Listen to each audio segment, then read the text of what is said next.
ஒரு முறை ஒரு காட்டில் மழை நிறைய பெஞ்சிட்டு இருக்குது. அப்போ ஒரு குரங்கு மழையில் நனைஞ்சிட்டே இருக்குது. அதுக்கு ஒரு பக்கத்தில் மரத்தில் குருவி கூண்டு கட்டி அதோடைய குஞ்சுகளும் குருவியும் சந்தோஷமாக இருந்திருக்குங்க மழையில் நனையாமல். அப்போ அந்த குருவி அந்த குரங்கை பார்த்து சொல்லிச்சா, இந்த மாதிரி குரங்காரே என்னோட ரொம்ப உருவத்தில் பெரியவராக இருக்கீங்க, நாங்கள் எப்படி இப்போ மழை காலத்துக்கு ஏற்ற மாதிரி கூண்டு கட்டி நாங்கள் சந்தோஷமாக இருக்கோம், அதே மாதிரி நீங்களும் உங்களுக்கு ஒரு கூண்டு அமைச்சுக்கிட்டால் இந்த மாதிரி மழையில் நனைய வேண்டிய அவசியம் இல்லைல்ல, நீங்கள் கட்டிக்க வேண்டியதானே அப்படின்னு சொல்லிட்டு குருவி அதுக்கு ஆலோசனை சொல்லியிருக்கு, அறிவுரை சொல்லியிருக்கு.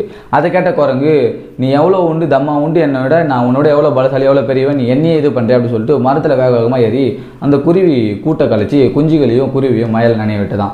அப்போ அந்த குருவி ஒரு விஷயத்தை உணர்ந்தான், இந்த மாதிரி நம்ம யாருக்காவது அறிவுரை சொல்லணும் அப்படின்னா கூட அதை கேட்குறவங்க கிட்ட தான் சொல்லட்டும், இந்த மாதிரி கேன பையன் கிட்ட சொல்லக்கூடாது அப்படின்னு சொல்லிட்டு புரிஞ்சிச்சான் அந்த குருவி.